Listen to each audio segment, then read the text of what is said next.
Buy-to-let, thatched, commercial. We're your high street insurance brokers for all types of insurance. Avoid faceless internet firms. High House Insurance, do it face to face. See Neil and the friendly team at High Street Selsey. High House Insurance, do it face to face.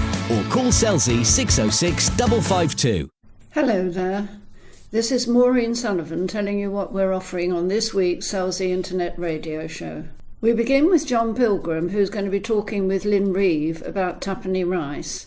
That's her Victorian-era shop, which is in the High Street, nearly opposite the NatWest Bank. Lynn always has time to chat with her customers and is currently offering delicious cream teas. And it's my opinion Lynn Reeve was born a century too late. She ought to have lived in Victorian England when the pace of life had the elegance of a horse-drawn carriage.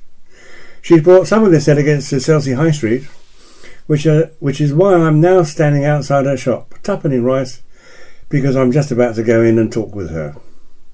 For those who don't know where Tuppenny Rice is, it's in the High Street, opposite the NatWest Bank, sandwiched between the Rock Shop and the Waves Cafe.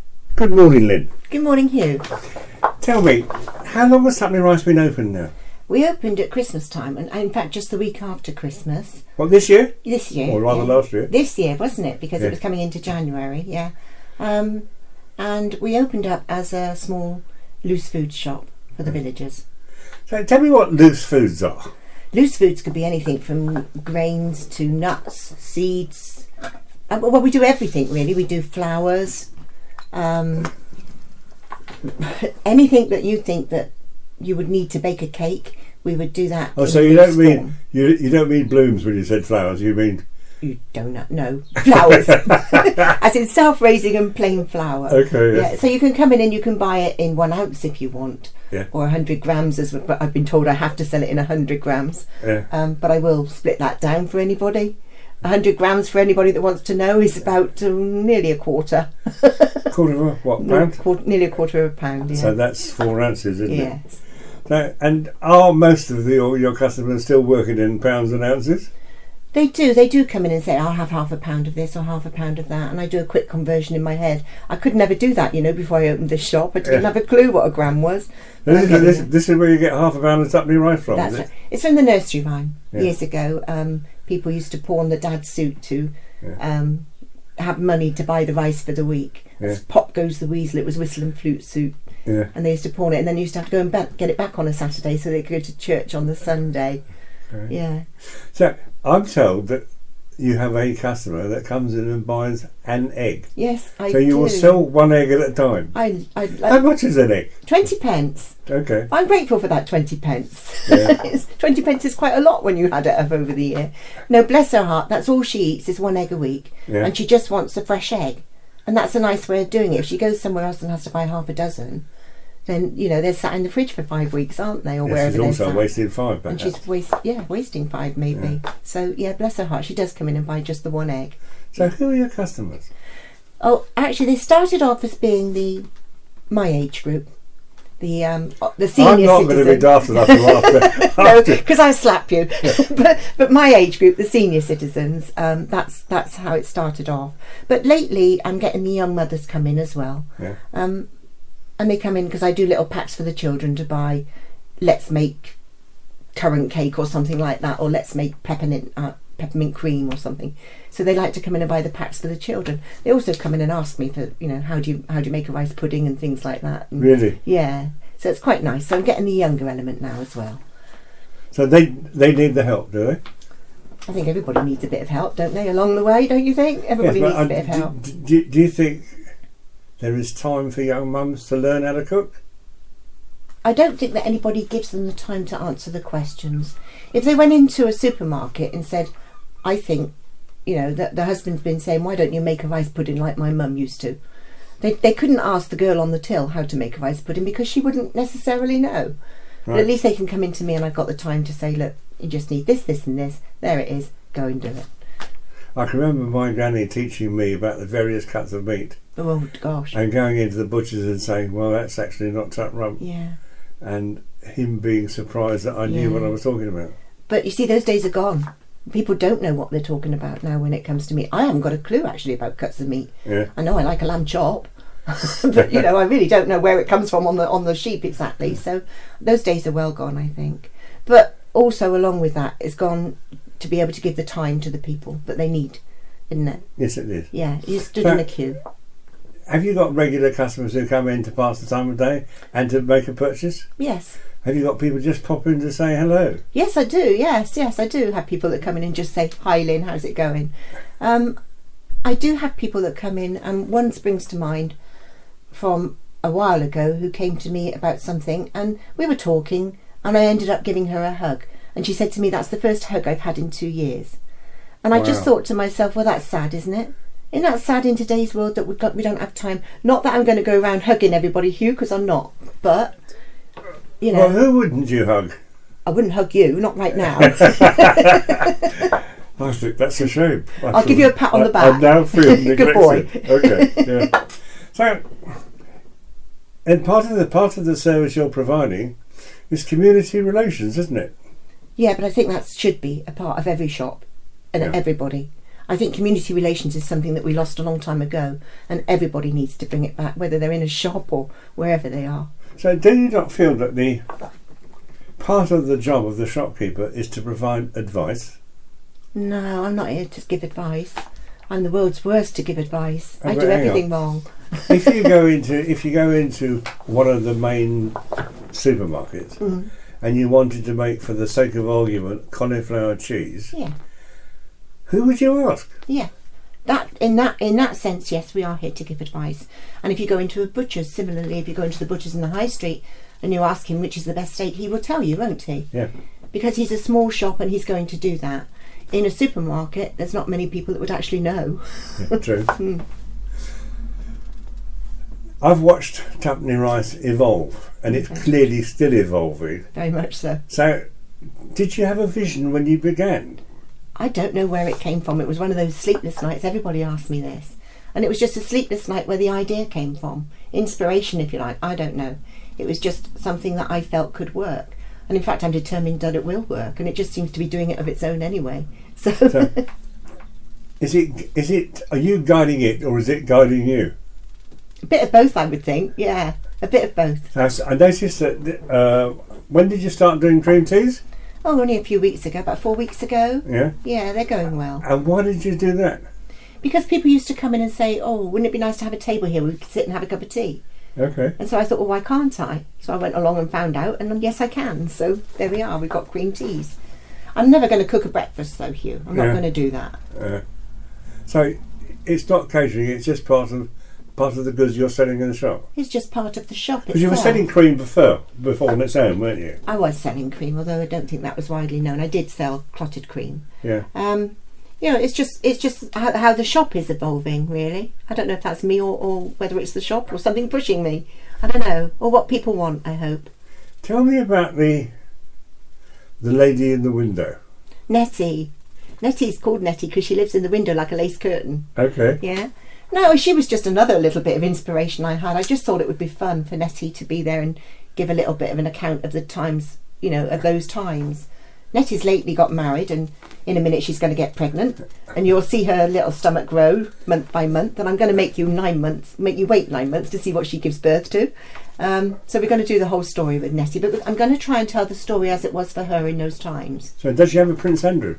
No, she doesn't have a Prince Andrew. There's no princess there. Nettie's just a little shop girl. Okay. Her husband's away in the army in India. Yeah. So, yeah, no. And what will, in the end, she sell? Oh, well, she'll be doing the foods that she's selling now. So we're not going to lose that side of it. And cream teas. It's almost like a tea shop. Just a little quaint tea shop, but selling the loose foods as well. What about cakes and Still be selling those. You will be selling cakes? Oh, definitely so, yeah. Do you make the cakes yourself? I used to make them all myself. These days I don't, because I don't have the time or the energy anymore to make them. Are they homemade? Cakes. They are homemade, as in they're made by a very small bakery that is just 1 or 2 people, yes. Yeah. And what about the jams and marmalades? I used to make those as well. These days I'm letting that go too, and somebody else does those for me now. Okay. So, when do you decide to stock something new, is that as a result of requests from your customers? More than or likely. because expect or have determined that there is a niche? More than likely, it's because somebody's planted a seed with me and they've said, do you know, have you got so-and-so? I can't get it anywhere. It might be that. I'm just starting to sell Selsey crab, fresh Selsey crab. All right. Now, only the last couple of days I'm doing that, and it seems to be going quite well, as in yesterday I sold out. Yeah. So that tells me there's a need for it. And that is because people said to me, well, you can't get any in the high street. You can't get any fresh crab. No. Where is the Selsey fresh crab? We're supposed to be famous for it. Yeah. And it's about making... You see, it's not just about me and the community and the shop. It's about making Selsey good again as well. Is it? It is. It's about that. It's about the community and giving something back, isn't it? So we're supposed to be known for crab. Let's get the crab out there. I'll be known as the lady with crabs. So are you selling pit crab? Yes. Dressed crab. Okay. And what about prawns? No, I'm not ventured that far yet. And lobster? Not ventured that far yet. I haven't got the equipment to venture that far yet, but who knows about the future. A long time ago, I was talking to one of the old boys who's unfortunately dead now, called Willie Arnell. He was known as Selsey Bill. He was telling me that before the war, they couldn't sell lobster. Why? Well, there was no market for it. Oh. They used to cut it up and use it as bait for prawns. Oh, wow. So now, of course, the lobster's doing extremely well. Yeah. So are the prawns. And Selsey prawns are something else. Yeah. So brown bread and butter and Selsey prawns. Oh, it sounds good. I'm not so sure about the lobster. I remember years ago going into a shop and they had a lobster crawling around live in the freezer, Yeah. and I don't think that I could go with that. So we'll have to see about that. Yeah. So, if you were to get Nettie's crystal ball, Yes, what would you think you'd be selling this time next year? we'll be a quaint tea shop selling loose foods and cakes. That's what we'll be. Okay. Then I look forward to talking to you then. We'll come back in a year's time, can we? And we'll see what we've done. Yeah. Thank you, Hugh. Thanks a lot then. Bye bye. Bye bye.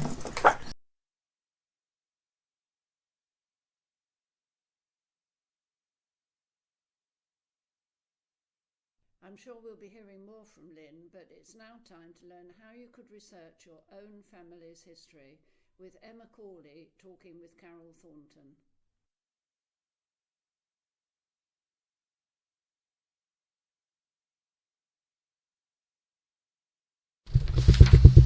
Hello, I'm Emma Cawley. Today I'm here with amateur historian and family tree researcher Carol Thornton.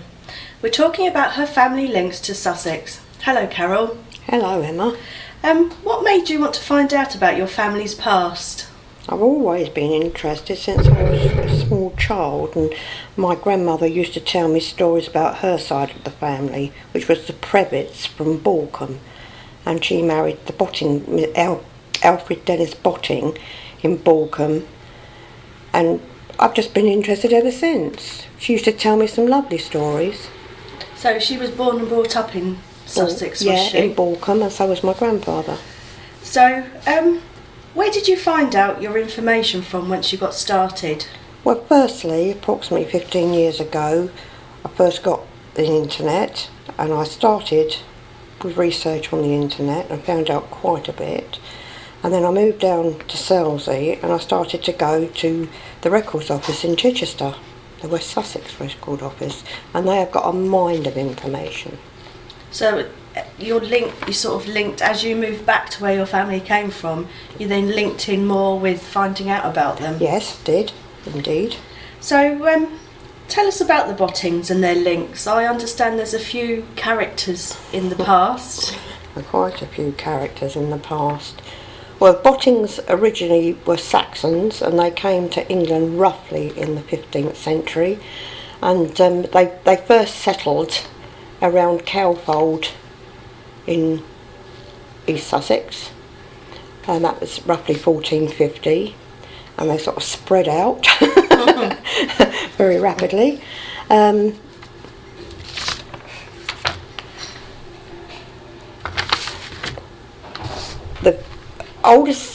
The furthest I've gone back on my father's side of the family at the moment is to 1665, to John Botting, who was born in Fletching, which is not very far from Borkham, which isn't very far from Haywards Heath.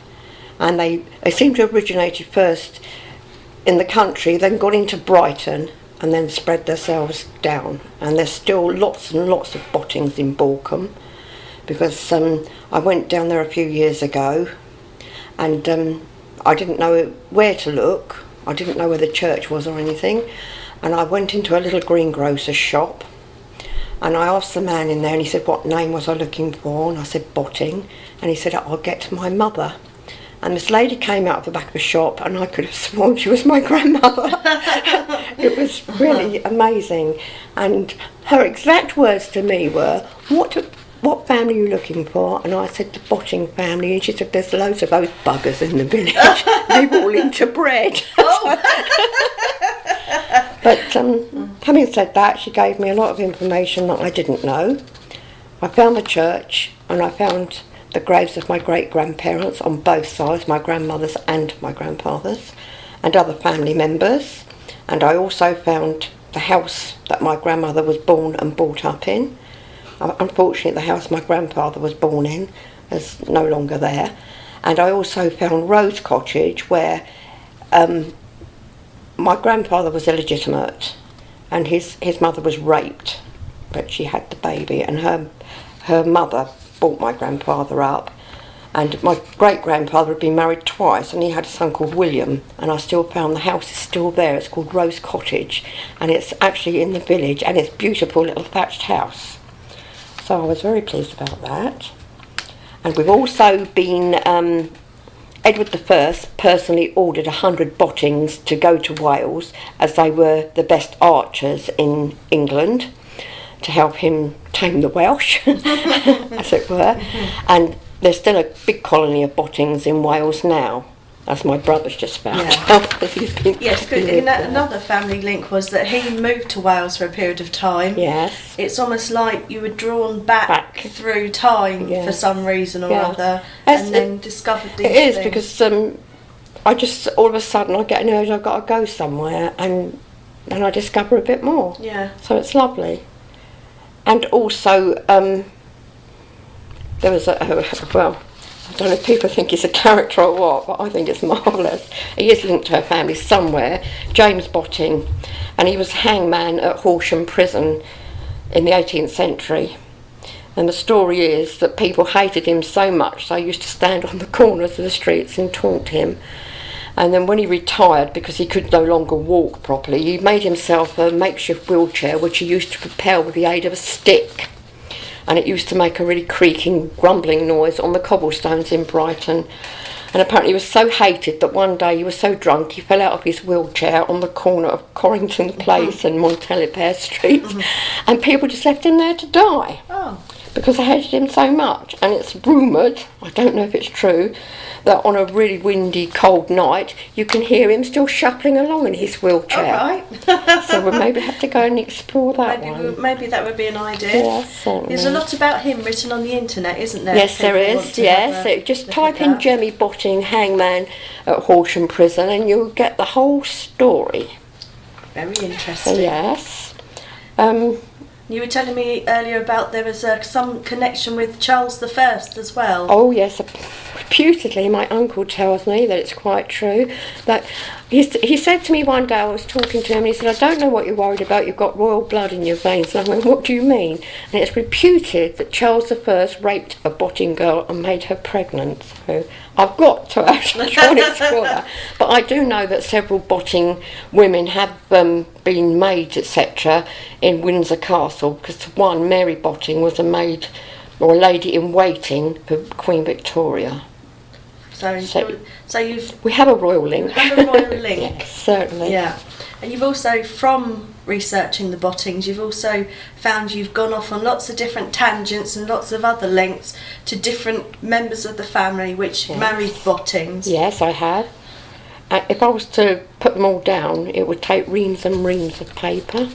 I've got about 40 boxes full of Botting history of various ages, and the ladies that they married, the children they had, right up to the present day.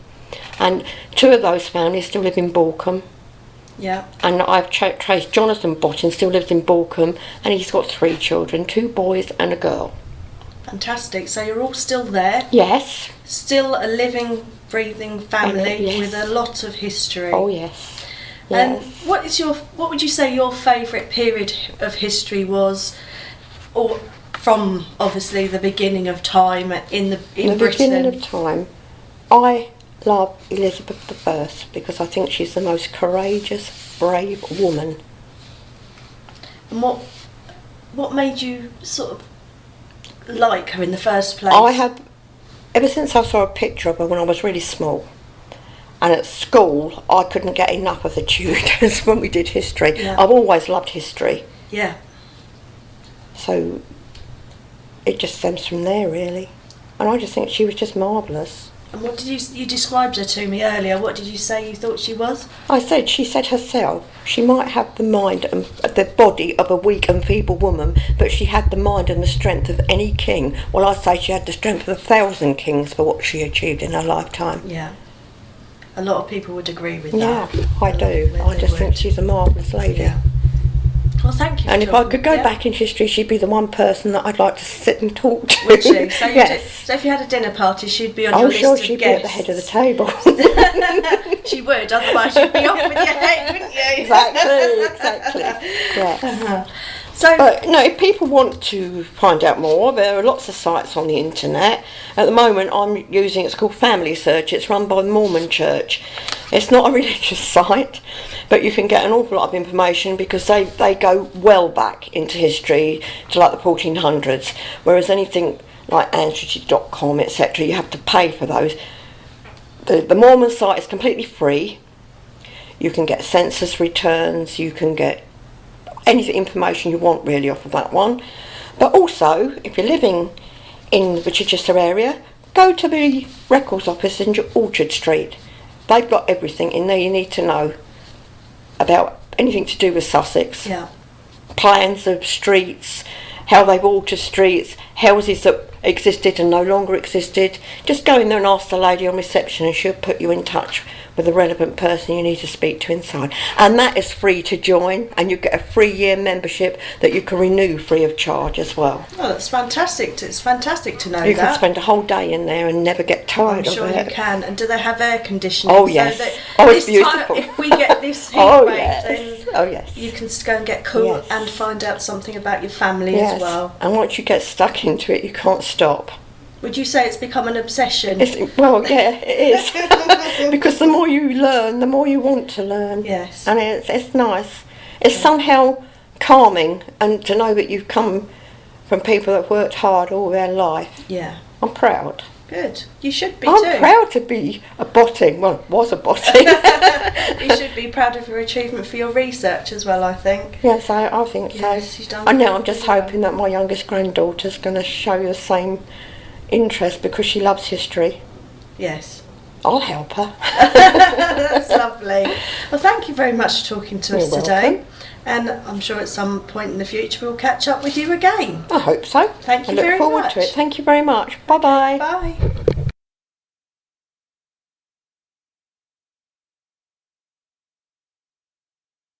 My family originates from the Emerald Isle, so maybe it's time for me to investigate my Irish roots. Thanks to Emma and Carol for that insight into how we can find out more about our own ancestors. Now it's time for this week's short story from Ellis Berg.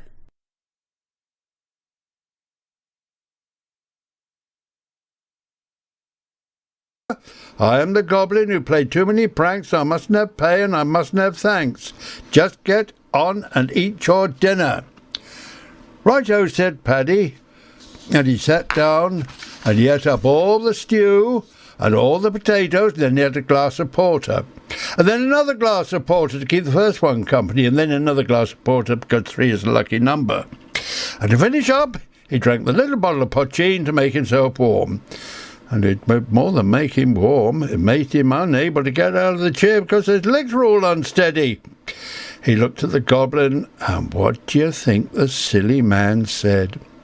"Thank you for a lovely meal, and how much do I owe you for repairs?" "You silly man," shouted the goblin.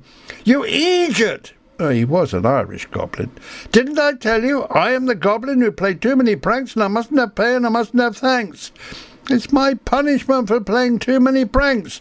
And because you're so silly, I have to begin all over again. Thank you very much, Paddy Riley."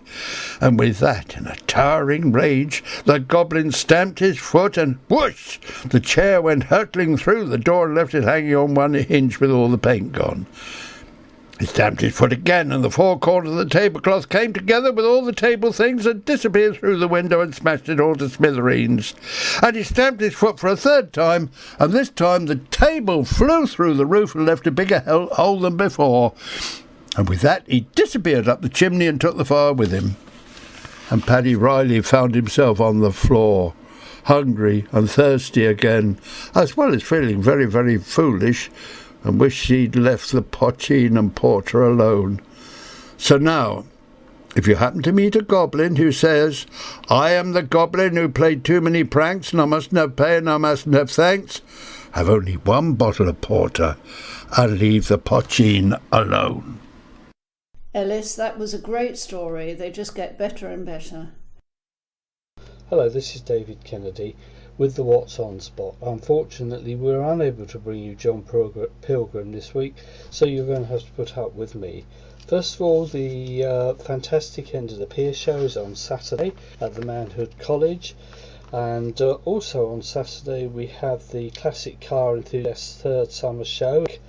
And don't forget, Selsey First Scout Group present their early cream teas with lots of children's activities, and that's between 10 and 2 o'clock in the Scout HQ, School Lane.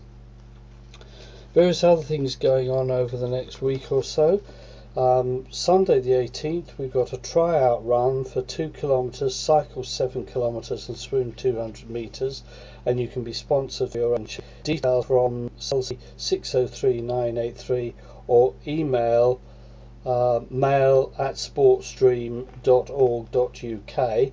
That starts at 10 o'clock. Entry 5p for charity. Monday the 19th, Selsey Art Society annual exhibition. That's on daily between 10 and 4 at Medbury School in School Lane. Tuesday 20th of August, Patrick Moore, an entertaining look at his life and work. John Mason gives an amazing and entertaining tribute to his lifelong friend and colleague. There will be a pay bar. Tickets are available from the box office or online at the door from the Selsey Centre. This, when it was held early in the year, was extremely popular. Very good evening's entertainment. And there is an evening on the 20th of August with the West Sussex Guitar Club, again at the Selsey Centre.